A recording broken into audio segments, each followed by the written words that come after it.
చేసుకుందాము. కొద్ది నిమిషాలు మనము దేవుని వాక్యము యేసుక్రీస్తు యొక్క జన్మదినముల గురించి కొన్ని విషయాలు మనము చెప్పుకుందాం. ముందు ప్రార్థన చేసుకుందాం. ప్రేమగల తండ్రి, మహాపరిశుద్ధుడైన దేవా, యేసు ప్రభు నామమున మీకు వందనాలు చెల్లిస్తా ఉన్నాం. ఈ సమయంలో ప్రభువా, మిమ్మల్ని స్తుతించే భాగ్యతను, ఘనపరిచే భాగ్యతను మాకు అనుగ్రహించేందుకు మీకు కృతజ్ఞతాస్తుతులు చెల్లిస్తా ఉన్నాం. ప్రభువా తండ్రి, మరి ఈ నెల 25వ తేదీ క్రిస్మస్ సందర్భంగా ప్రభువా, దేవుని యొక్క సత్యమైన సువార్త, నిత్యమైన సువార్త, ప్రేమ కలిగిన సువార్తను కొన్ని మాటలు కొంతసేపు ప్రభువా వినిపింప చేయండి, కనికరించండి. వినగల చెవి, గ్రహించగల మనస్సు దయచేయండి. కఠిన హృదయం తొలగించండి. ప్రభువా, మీరే నిత్య జీవానికి ఎంతమంది నిర్ణయింపబడ్డారో వారందరూ మీరు రక్షించవలసిన చేస్తూ కృతజ్ఞతాపూర్వకంగా స్థితులు చెల్లిస్తాం. యేసు నామమున ప్రార్థించి వేడుచున్నాము తండ్రి.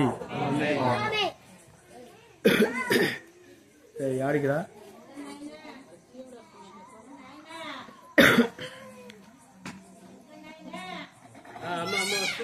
దయచేసి దేవుని వాక్యము కొంతసేపు మనం చూసుకుందాం. అపోస్తల కార్యములు ఈ నెల 25వ తేదీ క్రిస్మస్ సందర్భంగా అందరికీ కూడా ప్రేమపూర్వకమైనటువంటి క్రిస్మస్ శుభాకాంక్షలు తెలియజెప్తా ఉంటున్నా. అసలు యేసుక్రీస్తు వారు ఎందుకు ఈ లోకంలో జన్మించాడు అనే సత్యము ప్రతి ఒక్కరూ తెలుసుకోవడానికి కొరకై యేసుక్రీస్తు వారు తన వాక్యం, తన మాటలను దైవ వాక్యంలో పొందుపరిచారు. అందులో ఒక మాట వాక్యంలో వ్రాయబడింది. ఎందుకొరకై యేసుక్రీస్తు వారు వచ్చాడనేది మనం గమనిస్తే అపోస్తల కార్యం 3వ అధ్యాయము 26వ వచనం దయచేసి చదవండి. అపోస్తల కార్యం 3వ అధ్యాయం 26వ వచనం దయచేసి. దైవ వాక్యం ఉన్న వాళ్ళు, దేవుడు తన సేవకుని పుట్టించి మీలో ప్రతి వానిని వాని దుష్టత్వం నుండి మళ్లించడం వలన మిమ్ము ఆశీర్వదించుటకు ఆయనను మొదట మీ యొద్దకు పంపినని చెప్పెను. యేసుక్రీస్తు వారు ఈ లోకంలో జన్మించినటువంటి కారణం ఒకే మాట ఏంటంటే, ప్రజలను, సర్వలోక ప్రజలను ఆశీర్వదించడానికి కొరకై ఈ లోకంలో జన్మించాడు. మనం ఆలోచిస్తే మనకు ఆశీర్వాదం అంటేనే ఇష్టం. చూడండి, మనము మన పిల్లల్ని ఆరోగ్యాలతో సంతోషంతో ఉండని దీవిస్తాం. కొత్తగా పెళ్ళైన వారిని 100 ఏళ్ళు చిరకాలం సంతోషంతో ఉండాలని దీవిస్తాం. పిల్లల్ని కానీ పెద్దల్ని కానీ మన దీవెన వారికి ఆయుష్ను, ఆరోగ్యమును, ఆశీర్వాదాన్ని కలిగి జీవించాలని కోరుకుంటాం. మనం ఇలాంటి ఉద్దేశం కలిగి మన పిల్లలైన వారిని, ఇతరులైన వారిని దీవిస్తాం కదా. మరి దేవుడు కూడా ప్రజలందరినీ కూడా దీవిస్తున్నాడు. దీవించడానికి, ఆశీర్వదించడానికి యేసుక్రీస్తు వారు ఈ లోకంలో జన్మించాడు. అసలు మానవుడు ఈ లోకంలో ఉద్భవించినప్పుడు, మొదటిగా మానవుడు జన్మించినప్పుడు దేవుడు వారితో పలికినటువంటి మాట ఏంటంటే, ఆదికాండం 1వ అధ్యాయంలో దయచేసి ఇప్పుడు మాటలు చదువుకుందాం. ఆదికాండం 1వ అధ్యాయం 28వ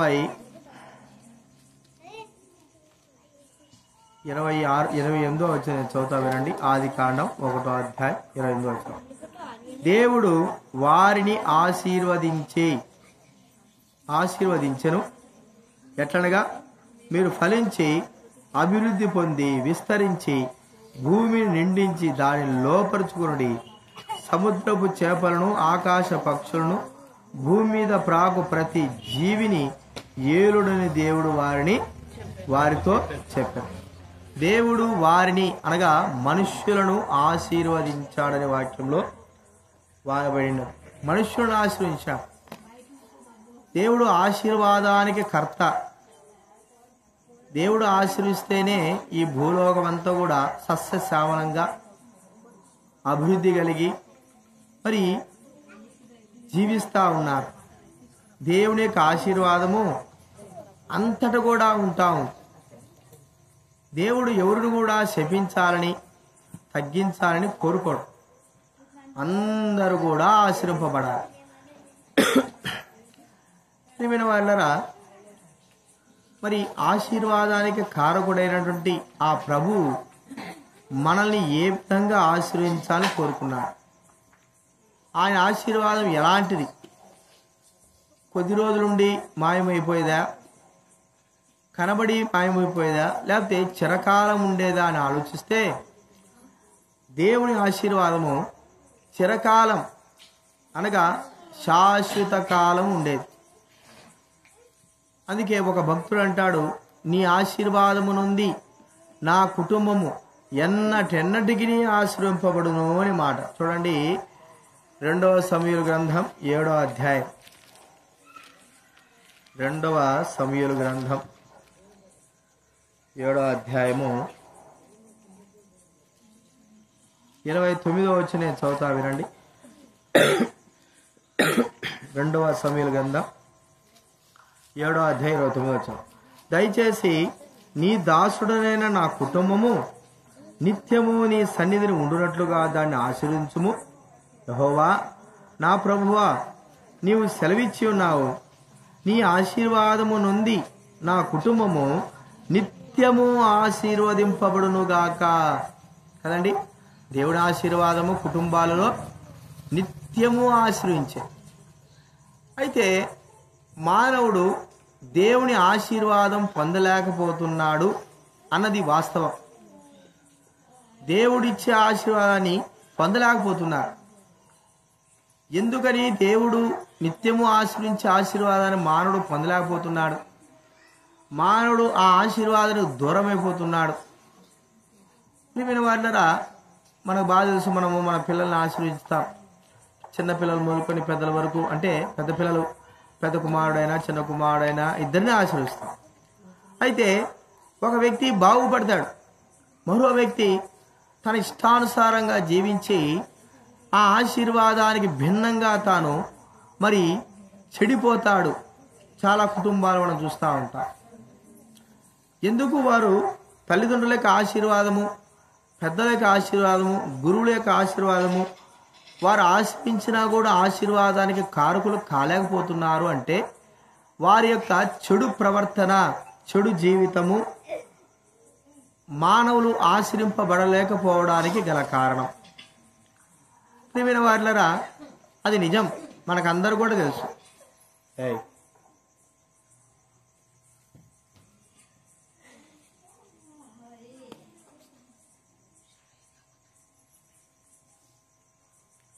దేవుడు మన అందరినీ బహుగా ఆశీర్వించాలని కోరుకున్నాడు.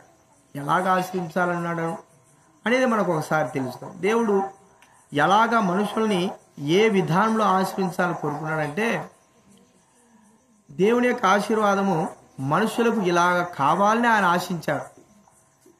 మనుషులు అభివృద్ధి పొంది వారు నిత్యము దేవునితో పాటు ఉండాలని, దేవుని యొక్క సర్వం యొక్క ఆశీర్వాదాలు వారు పొందాలని, దేవుడు సృజించినటువంటి ఆ పరలోక రాజ్యంలో మనుషులు నిత్యము ఉండాలని, మరణమే లేకోకుండా వారు నిత్యము జీవిస్తూ ఉండాలని దేవుడు ఆశించినాడు మానవుని విషయమై.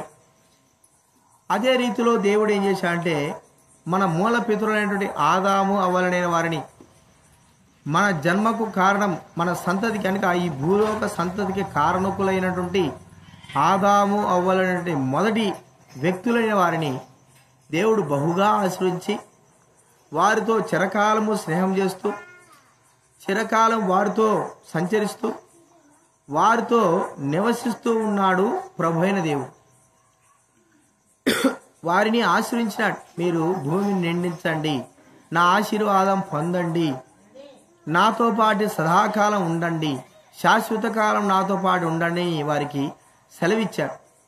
ఆనందకరమైనటువంటి సంతోషకరమైనటువంటి ఒక తోట, ఏదేను వనము అనేటువంటి ఒక తోటలో వారిద్దరిని ఉంచాడు.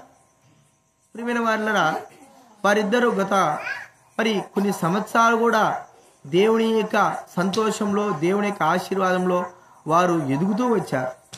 దేవుడు ఒక దినాన వారికి ఒక ఆజ్ఞను ఇచ్చినాడు. ఏమిటంటే, దేవుడు చేసినటువంటి ఆ యొక్క ఏదేను తోటలో సర్వలోకంలో ఉన్నటువంటి వృక్ష ఫలాలు అన్నీ కూడా ఉన్నాయి. తినుటకు మానవుని శరీరానికి అవసరమైనటువంటి వృక్ష ఫలాలు అన్నీ కూడా ఉన్నాయి. అవన్నీ కూడా తినడానికి దేవుడు వారికి అనుమతించాడు.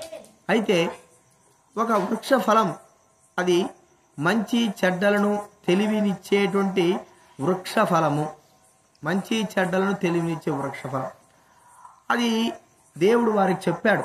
ఏమనంటే, మీరు ఈ వృక్ష ఫలాన్ని తినవద్దు, ఎందుకంటే ఈ వృక్ష ఫలాన్ని ఎప్పుడైతే మీరు తింటారో మీరు మీలోకి పాపం వచ్చి మీరు మరణిస్తారు అని వారికి సెలవిచ్చారు. ప్రియమైన వారులరా, దేవుని మాటను వారు విన్నారు కానీ జరిగించలేకపోయినారు. వారు వద్దు అని చెప్పినటువంటి ఆ వృక్ష ఫలాన్ని వారు తిన్నారు.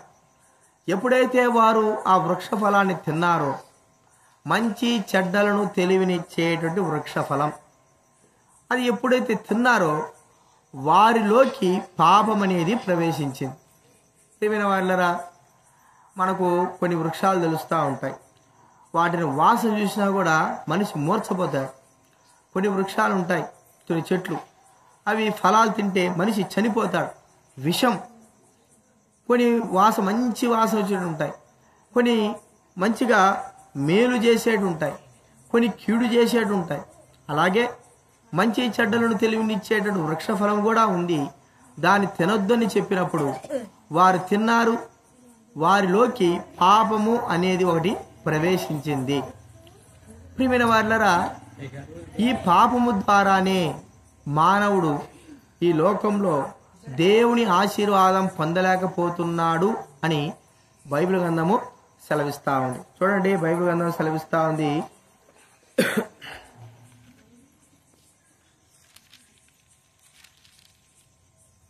యిర్మీయా గ్రంథంలో 5వ అధ్యాయం 25వ వచనంలో, యిర్మీయా గ్రంథం 5వ అధ్యాయము 25వ వచనం నేను చదువుతా, వినండి. మీ దోషములు వాటి క్రమమును తప్పించను, మీకు మేలు కలుగకుండుటకు మీ పాపములే కారణము. చూడండి ఎంత చక్కటి మాట. మీకు ఆశీర్వాదము కలగకుండుటకు, మేలు కలగకుండడానికి గల కారణం ఏంటంటే మన పాపాలు, మన దోషాలు. మనం అనుకోవచ్చు, నేను ఇక్కడ పాపం చేశానండి, నేను ఏ విధంగా పాపం చేశాను. మనం ఆలోచిస్తే మనకు తెలియకోకుండానే మన మాట ద్వారా, క్రియల ద్వారా, తలంపుల ద్వారా, చేష్టల ద్వారా మనము అనేకమైన తప్పులు చేస్తూ ఉన్నాం. మనము చేయలేదు అని చెప్పడానికి వీల్లేదు. ఎందుకంటే బైబిల్ అంతా సెలవిస్తూ ఉంది, ప్రతి మనుషుడు పాపము జరిగించిన వాడు. ఒక మాట చెప్పాలంటే, నీతిమంతుడు లేడు, భూమి మీద ఒక్కడు కూడా లేడు. అంటే దానికి అర్థం ఏంటంటే అందరూ పాపం చేశారు. దీనికి కారణము మన పితరులైన వారు చేసిన తప్పు. వారు పాపము జరిగించడం ద్వారా, చెప్పిన మాట వినకపోవడం ద్వారా పాపము లోకంలో ప్రవేశించింది. ఈ పాపముతో పాటి మానవునికి మరణం అనేది కూడా ప్రవేశించింది. పాపము వలన వచ్చు జీతము మరణము. ప్రియమైన వారులారా, దేవుని ఆశీర్వాదం మానవుడు పొందలేకపోవడానికి, అడ్డుపడడానికి గల కారణం అంటే పాపమే. మనం ఆలోచిస్తే లోకంలో పంటలు పండలేకపోవడము, అనావృష్టి, అధిక వృష్టి, దీనికి అంత కారణం ఏమిటంటే పాపమే. లోకంలో అత్యధికమైన పాపం విస్తరించడం ద్వారా ఋతుక్రమములు అన్నీ కూడా తప్పిపోయినాయి. ఎండగాల్సిన సమయంలో వర్షాలు పడుతున్నాయి, వర్షాలు పడాల్సిన సమయంలో ఎండలు కాస్తున్నాయి, పంట పడాల్సిన సమయంలో నష్టపడతా పడింది, బాగా పండే సమయంలో వర్షాలు వచ్చి కొట్టుకోబోతున్నాయి. దీనికి అంతటి కారణం ఏమిటి? పాపము. అంటే భూలోకంలో అత్యధికమైన పాపము విస్తరిస్తుంది అనేది మనం చూస్తూ ఉంటున్నాం. క్రైమ్స్ అనగా నేరాలు. మనకు తెలుసు, ఒక కోర్టుకి వెళ్తే వందల వేల కోట్ల మరి నేరపు యొక్క చరిత్రలు ఉంటాయి. ఒకరు కాదు, వేల కోట్లు.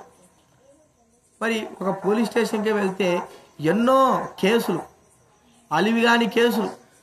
ప్రియమైన వారినరా, దీన్ని బట్టి మనం అర్థం చేసుకునేది అంటే లోకంలో పాపము బహు విస్తృతంగా పెరిగిపోతా ఉంది, విస్తరిస్తూ ఉంది. ఎలాగంటే లోకంలో గాలి కలుషితమైనట్లుగా పాపం కూడా కలుషితం చేయబడతా ఉంది. కలుషితము ఎక్కడ చూసినా కూడా నేరాలు, ఘోరాలు, మోసాలు, హత్యలు, మానభంగాలు చెప్పడానికి వీలేదు. మనం చూస్తూ ఉంటే ఉదయం లేచినప్పటి నుంచి పేపర్లో కావచ్చు, న్యూస్లో కావచ్చు, ఎలాగో చూస్తుంటున్నాం. ప్రతి దాంట్లో కూడా ఏదో ఒక నేరం అనేది మనం చూస్తుంటున్నాం. దీన్ని బట్టి మనం అర్థం చేసుకునేదంటే లోకంలో పాపము బహు విస్తరంగా విస్తరించిపోయింది. ఇలాంటి సమయాల్లో దేవుడు మనుషుల్ని ఎలాగ ఆశ్రయిస్తాడు? మానవుడు అత్యధికంగా దోషములు చేస్తుంటే దేవుడు ఎలాగ మానవుని ఆశ్రయిస్తాడు? ఎలాగా మానవుడు దేవుని యొక్క ఆశీర్వాదాలు పొందగలడు? ఆశీర్వాదాలు పొందకోకుండా మన పాపాలే కారణమని దైవ గ్రంథం మనకు సెలవిస్తాడు. ప్రియమైన వారిలరా, అయినప్పటికీ వదిలిపెడతాడా దేవుడు? మనం కూడా చూడండి, మన పిల్లలు తప్పు చేస్తూ ఉంటే, మనం చెప్పిన మాట వినకపోతే, వారంతా వరకు దూరం అయిపోతూ ఉంటే మనము చూస్తూ ఊరుకుంటలేం, ఎంత మాత్రం ఊరుకుంటలేం. ఏదో విధంగా వారిని సమకూర్చుకోవాలా, సరి చేసుకోవాలా, బాగు చేసుకోవాలా, ఏదో ఒక విధంగా మంచి మార్గంలో వారిని నడిపించుకోవాలని ఆశ, తపన కలిగి ఏదో ఒక ప్రయత్నం మనం చేసి మన పిల్లలైన వారు రక్షించుకోవాలనే చూస్తారు. దేవుడు కూడా అదే చేస్తున్నాడు. ఆయన చేత సృజింపబడిన వారం, దేవుని రూపంలో సృజింపబడిన వారం, దేవుని చేత చేయబడిన వారం, దేవుని చేత పుట్టింపబడిన వారం, ఆయన ప్రజలమైన మనల్ని దేవుని యొక్క ఆశీర్వాదాలు పొందకుండా మనము దారి తప్పిపోతూ ఉంటే, నశించిపోతూ ఉంటే, దూరమైపోతూ ఉంటే దేవుడు చూస్తూ ఊరుకుండలేకపోయినాడు. ప్రియమైన వారులారా, మనం ఆలోచిస్తే ఏ కార్యం చేశాడు? దేవుడు మనుషుల్ని ఆశ్రయించడానికి, తిరిగి దేవుని యొక్క ఆశీర్వాదం మనుషులకు ఇవ్వడానికి కొరకై ఆయన ఉద్దేశించిన ఉద్దేశము, సంకల్పము ఏమిటి? మన బైబిల్ గ్రంథంలో ఒక మాట ఆలోచిస్తే చూడండి, ఇర్మియా గ్రంథంలో ఒక మాట ఉంది మనకు.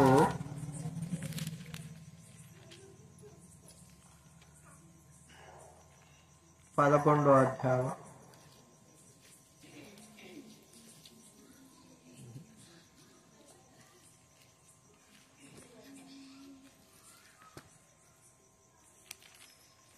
29:11 చదవండి ఎవరైనా. ఇర్మియా గ్రంథం 29వ అధ్యాయము 11వ వచనం.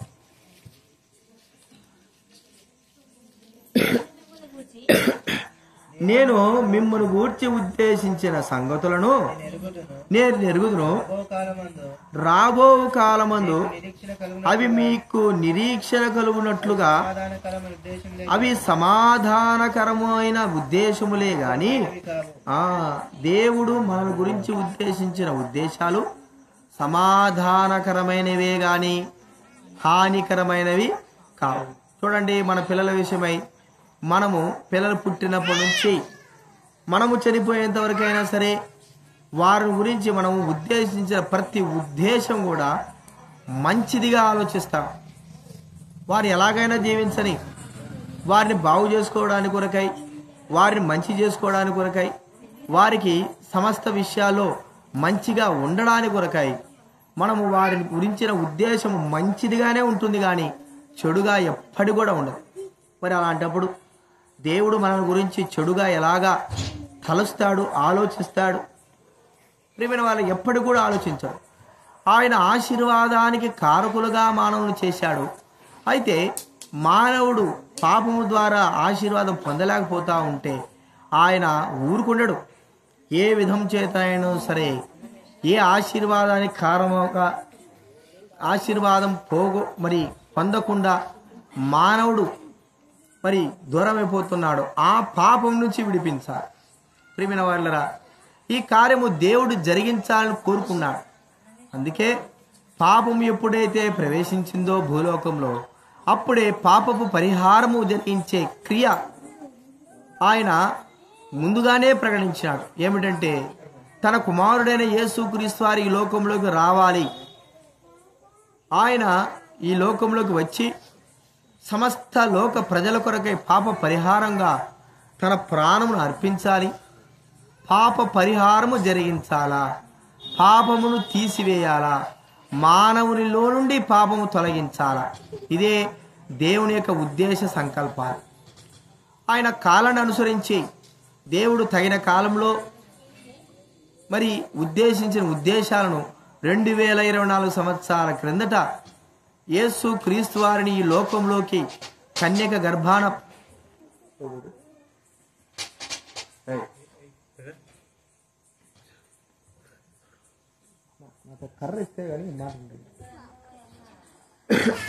యేసు క్రీస్తు వారు ఈ లోకంలోకి రావాలని ఉద్దేశించారు.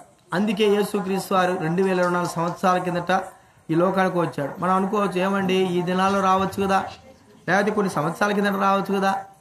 కానీ దేవుని ఉద్దేశ ప్రకారంగానే ఈ లోకంలోకి రావాలి. చూడండి, గలతీ పత్రిక 4వ అధ్యాయం, గలతీ రాసిన పత్రిక 4వ అధ్యాయం, బైబిల్ వెనక నుంచి 170వ పేజీ, 4వ అధ్యాయము 4వ వచనం. బైబిల్ వెనక నుంచి 170వ పేజీ, గలతీ రాసిన పత్రిక 4వ అధ్యాయం 4వ వచనం. అయితే కాలము పరిపూర్ణమైనప్పుడు దేవుడు తన కుమారుని పంపెను. ఆయన స్త్రీ యందు పుట్టి మనము దత్తపుత్రములు కావాలని ధర్మశాస్త్రమునకు లోబడి ఉన్న వారిని విమోచించుటకై ధర్మశాస్త్రముకు లోబడిన వాడాయను. కాలము సంపూర్ణమైనప్పుడు తన కుమారుని పంపినాడు. 2024 సంవత్సరాల క్రిందట ఈ లోకంలోకి లోక రక్షకుడుగా యేసు ప్రభు వారిని పంపాడు దేవుడు, తన కుమారుడైన యేసు క్రీస్తు వారు. ప్రియమైన వాళ్ళరా, ఆయన కన్యక గర్భాన జన్మించినాడు. మనం అనుకోవచ్చు, కన్యక గర్భాన్ని జన్మించడం ఏంటంటే ఇది ఒక వింత. అయితే దేవుడు ఆయన ఈ లోకంలో ఏం చేశాడంటే ప్రవచించినాడు. అనగా కన్యక గర్భాన జన్మిస్తాడు అని ముందుగానే మానవులకి ప్రవచింపజేస్తూ వచ్చాడు. అదే ప్రకారంగానే ఈ లోకంలోకి ఒక మనిషిని ఆధారం చేసుకుని యేసుక్రీస్తు వారు ఈ లోకంలోకి వచ్చినాడు. యేసుక్రీస్తు వారు వచ్చాడు. ప్రియమైన వారు, ఒక్కసారి మనం ఆలోచిస్తే యేసుక్రీస్తు వారు ఈ లోకంలోకి వచ్చిన కారణం దైవ గ్రంథమే మనకు చెప్తా ఉంది. మనుష్యులను ఆశీర్వదించడానికి. ఏ మానవులైతే దేవుని ఆశీర్వాదం పొందలేకపోవడం పాపము కారణమైందో ఆ పాప పరిహారం జరిగించడానికే యేసుక్రీస్తు వారు ఈ లోకానికి వచ్చారు. బైబిల్ అంతా చదివించే మాట ఏంటంటే పాపమును తీసివేయడానికి కొరకై. చూడండి, 1 యోహాను రాసిన పత్రిక 3వ అధ్యాయము 5వ వచనం. 1 యోహాను రాసిన పత్రిక 3వ అధ్యాయం 5వ వచనం చదవండి ఎవరైనా. బైబిల్ వెనక నుంచి బైబిల్ వెనక నుంచి 222వ పేజీ. పాపములను తీసివేయుటకై ఆయన ప్రత్యక్షమాయనని మీకు తెలియను. చాలు, పాపములను తీసివేయడానికి కొరకై ప్రత్యక్షమైనడండి. మానవునిలో ఉన్న పాపమును తీసివేయడానికి. ప్రియమైన వాళ్ళరా, ఇది ఎలాగ సాధ్యం? మానవుని హృదయంలో ఉన్న పాపము పోవడం అంటే ఎలాగా? బైబిల్ అది సెలవిస్తూ ఉంది, హృదయము అన్నిటికంటే ఘోరమైన వ్యాధి గలది, మోసకరమైంది. మన మనసును మన హృదయాన్ని నమ్మడానికి వీలేదు. ఎప్పుడు ఎట్లా మారుతామో తెలియదు, ఏ విధానం ఇలా ఉంటామో తెలియదు. ఘోరమైనటువంటి దుర్మార్గతతో నిండినటువంటి హృదయం ఒక మాట చెప్పుకోవాలంటే మానవ హృదయంలో 13 రకాలైనటువంటి పాపపు మరి దుర్గంధపు స్థితులు ఉన్నాయి. పాపములు 13 రకాల, మోసము, మరి పాపము, వ్యభిచారము, దొంగతనము, మరి ఇంకా ఎన్నో కక్షలు, భేదాలు, ఇవన్నీ కూడా అనేకమైనవి మానవ హృదయంలో ఉన్నాయి. ఈ హృదయము మనం ఆలోచిస్తే పాపముతో నిండిపోయి ఉన్నది. ప్రియమైన వాళ్ళరా, ఎట్లా నిండిపోయిందంటే ఎంతైనా నిండిపోయవచ్చు. ఈ భూలోకమంతా కూడా మానవ హృదయం నిండిపోతుంది. అంత విశాలమైంది మానవ హృదయం. మరి ఈ పాపమును ఎలాగా పవిత్రపరచగలిగినాడు, తీసివేయగలుగుతూ వచ్చాడు, మరి కడిగి వేస్తూ వచ్చాడు. ప్రియమైన వాళ్ళరా, ఇన్ని దినాలుగా ఇంత మరి సైన్స్ పెరిగిపోయింది కదా, మానవుని హృదయంలో ఉండేది మానవుడు తెలుసుకోలేకపోతున్నాడు. చూడండి ఎలాంటి సైన్స్ అంటే, మనలో ఉన్నటువంటి శరీరంలో భాగాలు, ఎముకలు మనకు కనపడవు, అయినప్పటికీ ఎక్స్రే ద్వారా ఎముకలు కూడా చూడగలిగేటట్లుగా, ఎముక లోపల ఉండే 3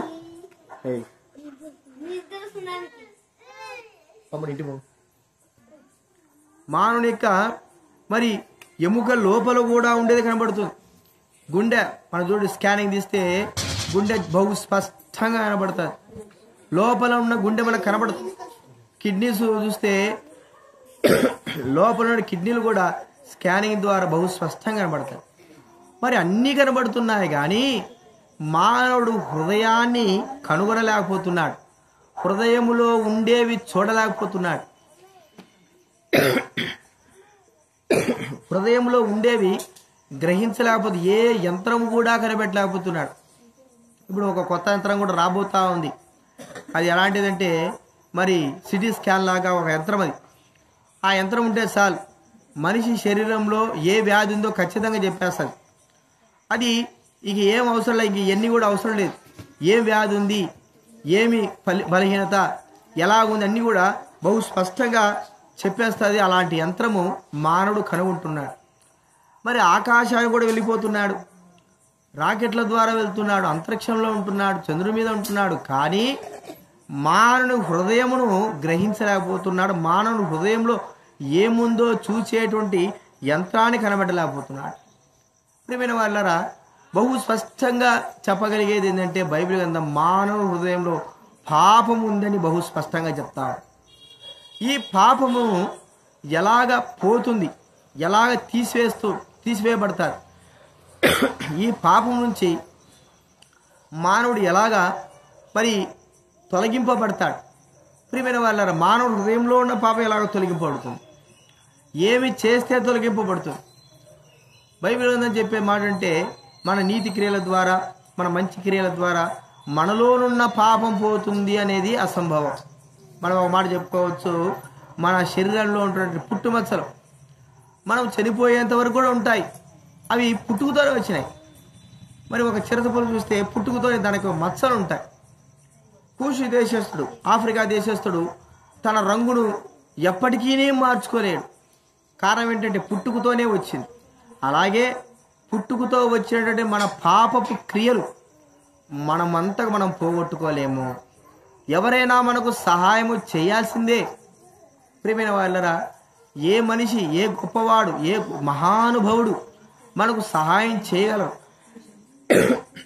ఎవరు మన పాపము నుండి, మన హృదయంలో ఉన్న పాపమును తొలగించగలరు? బైబిల్ గ్రంథం చెప్పే మాట ఏంటంటే అందరూ పాపం చేసినప్పుడు ఎవరు సహాయం చేయగలరు? అందుకే దేవుడు మన విషయమే ఉద్దేశించిన ఉద్దేశాలను, సంకల్పాలను మనం ఒకసారి ఆలోచిస్తే, మనం రక్షించడానికి, మనల్ని కాపాడడానికి, మనం ఆశ్రయించడానికి, మన పాపముల నుండి మనల్ని విడిపించడానికి యేసు క్రీస్తు వారు ఈ లోకంలోకి 2024 సంవత్సరాల కింద జన్మించారు. ప్రియమైన వాళ్ళరా, ఈయనైనా సరే ఏ కార్యం చేశాడండి? మానవ హృదయంలో ఉన్న పాపం ఎలా పోగొట్టగలుగుతున్నాడు, ఎలాగ తీసివేయగలుగుతున్నాడంటే పాప క్షమాపణ. చూడండి, మనం అక్కడ ఆలోచిస్తే మన బట్టలకు ఉంటున్నటువంటి మరకలను మనం పోగొట్టుకోవాలంటే ఒక లిక్విడ్, సబ్బు మనకు అవసరం. మన శరీరానికి పెయింట్ అందుకుందనుకో, మన పెయింట్ పోగొట్టేటువంటిది ఒక లిక్విడ్ అనేది ఉంటారు, దాన్ని రుద్దితేనే పోతుంది. మరి మన ఆ నీళ్ళు వేసి ఎంత రుద్దినా కూడా పోవు. కారణం ఏంటంటే దాని కొరకే తయారు చేయబడింది. ఏదైనా మొండి మరకలు ఉంటాయనుకోండి, వాటిని పోగొట్టడానికి ఒక లిక్విడ్ అనేది తయారు చేస్తారు. మరి హృదయములో ఉన్న పాపం పోవాలంటే రక్త ప్రోక్షణం అవసరం. ఇది పాపమును కడిగివేసేటువంటిది రక్తం. బైబిల్ గ్రంథం చెప్పే మాట ఏంటంటే చూడండి, హెబ్రీ పత్రిక 9వ అధ్యాయం 22వ వచనం. బైబిల్ వెనక నుంచి 205వ పేజీ. హెబ్రీ పత్రిక 9వ అధ్యాయం 22వ వచనం చదవండి ఎవరైనా. మరియు ధర్మశాస్త్ర ప్రకారము సమస్త వస్తువులను రక్తము చేత శుద్ధి చేయబడుననియు, రక్తము చిందింపబడకుండా పాప క్షమాపణ కలుగుదనియు సామాన్యంగా చెప్పవచ్చు. రక్తము చిందింపబడకుండా పాప క్షమాపణ కలుగదు అంటే రక్తమునకు మానవ హృదయానికి చాలా దగ్గర సంబంధం ఉంది అని మనం ఆలోచించాలి. ఈ రక్తము కూడా పరిశుద్ధుడైన వ్యక్తి యొక్క రక్తం ఉండాలి. మనకు బాగా తెలుసు, మనకి ఏదైనా బాగా లేకుండా రక్తం అవసరం ఉంది, డాక్టర్లు రక్తం కావాలంటారు. మరి మన బ్లడ్ బ్యాంక్లోంచి రక్తం తీసుకొస్తాం. తీసుకొచ్చిన తర్వాత మన రక్తమునకు ఆ బ్లడ్ బ్యాంక్లో ఉన్న రక్తానికి మరి సరిచూస్తారు. ఇది చక్కగా ఉందా, సరిపోతుందా, ఈ వ్యక్తి సరిపోతుందా అని. ఆ తర్వాత ఆ రక్తంలో కూడా ఏ రోగాలు లేకుండా ఉన్న రక్తంనే తీస్తారు. అలాంటి రక్తమే మరి మనం చూస్తే అది మానవునికి ఉపయోగపడుతుంది. అదే రోడ్ల మీద ఉన్నటువంటి కుక్కలు కావచ్చు, గాడిదలు కావచ్చు, ఏదైనా జంతువులు కావచ్చు, వాటి రక్తం కూడా ఎర్రగానే ఉంటుంది. వాటి రక్తం కూడా ఎర్రగానే ఉంటుంది. అయితే వాటి రక్తాన్ని మనం ఎప్పుడు కూడా మరి మన మనుషుడికి ఎక్కించాం, చనిపోతాడు మనుషుడు. మానవుని రక్తమే మన హృదయం కడగడానికి పరిశుద్ధుడైన వ్యక్తి యొక్క రక్తం అవసరం. అందుకే మన కొరకై ప్రభు అయిన యేసుక్రీస్తు వారి లోకంలోకి 2024 సంవత్సరాల కిందట వచ్చి మన పాపములు భరించి, మన పాపం శిక్షను వహించి, మన పాపమును ఎత్తివేసి తన రక్తమును పరిశుద్ధమైన నిష్కలంకమైనటువంటి నిర్దోషమైన రక్తమును కార్చి మనందరి కొరికి విడుదల విమోచన ప్రభు అయిన యేసుక్రీస్తు వారు జరిగించాడు. ఇప్పుడు యేసుక్రీస్తు వారు చనిపోయినాడు, ప్రాణం అర్పించాడు, రక్తమును కాచాడు, సమాధి చేయబడ్డాడు. ప్రియమైన వాళ్ళరా, ఒక గొప్ప విషయం ఏంటంటే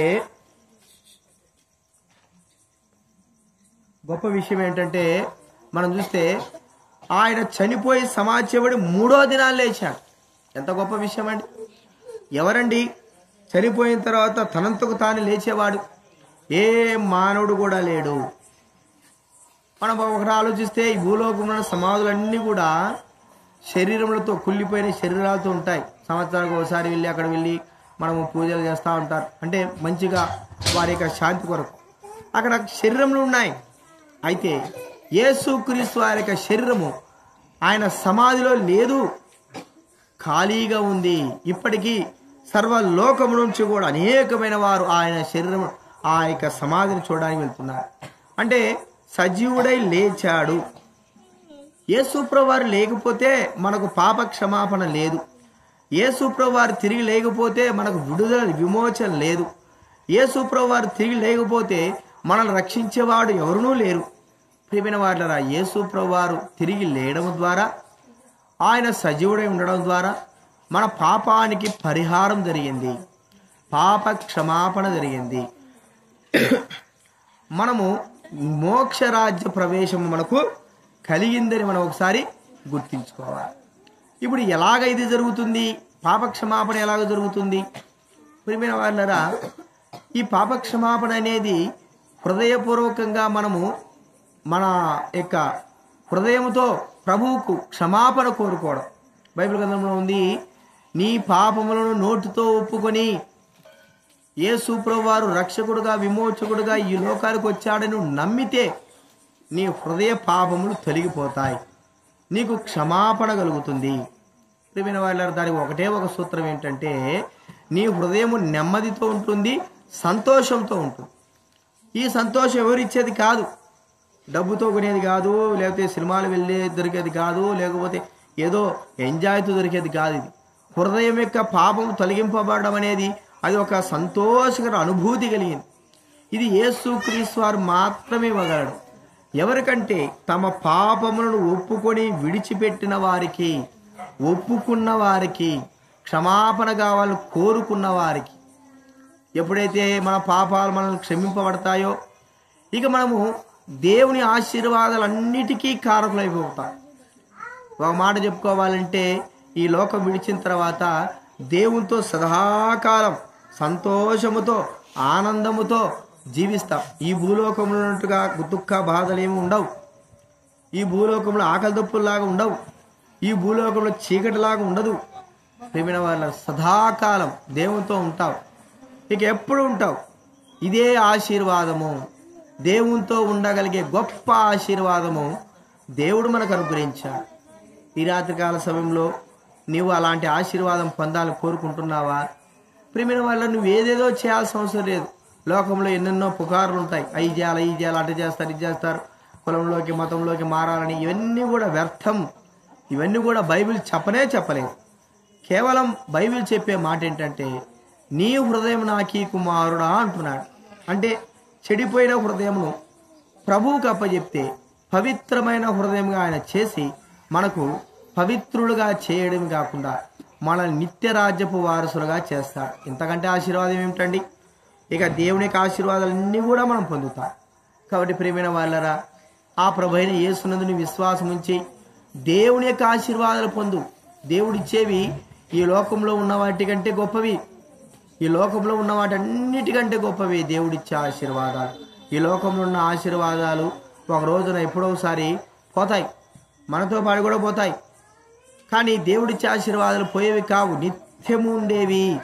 ఎందుకంటే దేవుడు నిత్యం ఉండేవాడు, ఆయన ఇచ్చే ఆశీర్వాదం కూడా నిత్యం ఉండేది. నేను కూడా 25 సంవత్సరాల క్రిందట 1999లో జనవరి 1వ తేదీ నేను కూడా ప్రభువుని అంగీకరించిన. ప్రియమైన వాళ్ళ నేను ఏమీ చేయలేదు. 2 మాటలు ప్రభుతో అన్నాను. ప్రభువా, నా పాపాలు క్షమించు, నా హృదయంలోకి రా, నన్ను ఆశీర్వించు ప్రభువా అన్నాను. నా జీవితాన్ని మార్చివేసినాడు, నా బ్రతుకును మార్చివేసినాడు, నా జీవితం సంపూర్ణంగా మార్చివేసి తన బిడ్డగా నన్ను చేర్చుకున్నాడు. నాకు దేవుడు ఆశీర్వాదం ఇచ్చాడు. ఈ లోకంలో ఏమున్నా లేకపోతే నాకు అవసరం లేదు. దేవునితో ఒక దినాన సదాకాలం ఉంటాను. దేవుడిచ్చే సంతోషం నా హృదయంలో ఉంది. దేవుడిచ్చే నెమ్మది నా హృదయంలో ఉంది. దేవుడిచ్చే విశ్రాంతి నాకు ఉంది. ఇకేం కావాలండి? మానవునికి కావాల్సింది నెమ్మది, సంతోషం, విశ్రాంతి, ఆనందం. ఇవే చాలు. అయితే ఎంతో ఉన్నా, డబ్బు ఉన్నా, ఆస్తులున్నా, పాస్తులున్నా, నెమ్మది లేకపోతే అంత వ్యర్థమే. శాంతి లేకపోతే అంత వ్యర్థమే. 20,000 మనం మంచం కొనుక్కుంటాం, నిద్ర రాకపోతే అంత వ్యర్థమే. ప్రియమైన వాళ్ళరా, మంచి ఫుడ్, మంచి బిర్యానీ మనం తీసుకొచ్చుకుంటాం, తిన్నది అరక్కపోతే అంత వ్యర్థమే. కారణం ఏమిటి? ఇవన్నీ కూడా వ్యర్థమైనవి మనకు చెప్పబడతాయి. మనకు అవసరమే, కానీ ఇవి ప్రాముఖ్యమైనవి కావు. కానీ దేవుడిచ్చే ఆశీర్వాదాలు ప్రాముఖ్యమైనవి. అవి శాశ్వతం ఉండి, అవి పొందడానికి కొరకే, అవి ఇవ్వడానికి కొరకే యేసుక్రీస్తు వారు ఈ లోకంలోకి జన్మించినాడు, వచ్చాడు. ఆయన నరుడుగా జన్మించినాడు. మనం అనుకోవచ్చు, ఏమండి నరుడుగా జన్మించాల్సిన అవసరం ఏముందంటే, దేవుడుగా ఈ లోకంలో దిగి వస్తే ఎవరు తట్టుకోగలరు? మనకు బాగా తెలుసు, సూర్యుడు ఉన్నాడు అనుకోండి, దేవుడు సృజించిన సూర్యుడు, ఎంత వేడికి మనం తట్టుకోలేం. అదే వేడి దిగుతా కిందకి వస్తే మనం ఉండగలమా? భరించలేం. మరి దేవుడి గురించి చెప్పబడిన మాట ఏంటంటే, దేవుడు వెలుగై ఉన్నాడు. ఎంత వెలుగు అంటే చెప్పలేం. ఆ వెలుగుని ఎవరు కూడా చూడలేరు. మరి ఆ వెలుగు ఈ లోకంలోకి వస్తే ఎవరు తట్టుకోగలరు? అందుకే సాటి మానవుడు కానీ ఈ లోకంలోకి వచ్చాడు. సాటి మానవులకు వచ్చి మన పాపంలో కొరకై పరిహారంగా తన ప్రాణం అర్పించి మన పాపం మరి తనపైన వేసుకొని మన పాపంకి శిక్షను భరించి చనిపోయి సమాజముడు తిరిగి లేచాడు. ఇప్పుడు సజీవుడే ప్రతి ఒక్కరిని ఆహ్వానిస్తున్నాడు. నేను మిమ్మల్ని ఆశీర్వదిస్తాను, నేను మిమ్మల్ని దీవిస్తాను, రండి నా దగ్గరికి, నా దీవెన నీకు మీకు అనుగ్రహిస్తాను యేసుప్రభు వారు సెలవిస్తున్నాడు. కాబట్టి ఆ ప్రభువైన యేసునందు విశ్వాసం ఉంచి దేవుని దీవెనలు పొందవలసిందిగా ప్రభు నామమున మీకు మనవి చేస్తుంటున్నాము. మీ నిమిత్తం మేము ప్రార్థిస్తాం. ప్రార్థన చేసుకుందాం. ప్రేమగల తండ్రి, పరిశుద్ధుడు అయిన మా దేవ, యేసు ప్రభు నామమున మీకు వందనాలు. అపోస్తల కార్యం 3వ అధ్యాయం 26వ వచనంలో రాయబడినట్లుగా మమ్మల్ని ఆశ్రయించడానికి ఈ లోకంలోకి మీ కుమారుడని యేసుక్రీస్తుని పంపావు. ఆయన ప్రభు ఈ లోకంలోకి వచ్చి మా పాపమును భరించి మా పాప శిక్షను వహించి మా కొరకే సంపూర్ణంగా తనను తాను అర్పించుకొని చనిపోయి సమాజముడు తిరిగి లేచినాడు. దీవెనలు ఇవ్వడానికి సిద్ధంగా ఉన్నాడు. ప్రభా, ఏ దీవెన పొందుకోకుండా మా పాపం అడ్డు వస్తుందో ఆ పాపం తీసివేయడానికి ఈ లోకానికి వచ్చాడు. ప్రభా, అందును బట్టి స్తోత్రాలు. మేము నమ్ముతుంటున్నాం. ఎంతమంది అయితే నమ్ముతున్నారో ఆ నిత్య దీవెనలు ప్రజలందరూ కూడా అనుగ్రహించండి. భూలోక దీవెనలు అనుగ్రహించండి. దేవుని దీవెనలు పొందడానికి కూడా వారి హృదయాల్లో కార్యం జరిగించండి. రక్షించండి. మారు మనసు పాపక్షమాపణ దయచేయండి. ప్రభా, నిజరక్షణ వారి హృదయాలు దయచేసి మనం చేస్తుంటున్నాం. వారిని, వారి కుటుంబాల పిల్లల్ని, పంటల్ని, పశువుల్ని ప్రభా, ఇక్కడున్న వారందరినీ కూడా మీరు బహుగా నూరంతలుగా దీవించి ఆశ్రయించడానికే వచ్చినాం. కనికరించండి. మీ నిత్య ఆశీర్వాద రక్షణ ఆశీర్వాదాలు వాళ్ళు కూడా పొందడానికి సాయం చేయండి. ఇక్కడ ఉన్న వారు కూడా జ్ఞాపకం చేసుకుని వచ్చిన వారు కూడా దీవించండి. మరి మీ దాసు రామదాస్ తన కుటుంబాన్ని కూడా దీవించి ఆశ్రయించండి. బిడ్డ కూడా రక్షించండి. సంపూర్ణ రక్షణాకారం జరిగించవలసి మనం చేస్తుంటున్నాం. తల్లి కూడా ఆరోగ్యత నింపునైనా కనికరించండి. ప్రభా, ఎంతమంది విన్నారో వారందరి హృదయాల్లో నిత్య దీవెన రక్షణ దయచేవలసి మనం చేస్తూ వారిని వారి కుటుంబాన్ని దీవించి ఆశ్రయించమని మనం చేస్తూ కృతజ్ఞతాపూర్వక వందనాలు చెల్లిస్తూ యేసు ప్రభు నామమున ప్రార్థించాడు వేడుచున్నాము తండ్రి. తండ్రి అయిన దేవుని ప్రేమ, యేసుక్రీస్తు కృపయు, పరిశుద్ధాత్మ సహవాసం చేరవచ్చిన వరకు సకల పరిశుద్ధులకు, సకల ప్రాంతం వారికి, ఈ గ్రామస్తులకి ఇప్పుడెల్లప్పుడు సదాకాలం తోడయుండు గాక. ఆమేన్.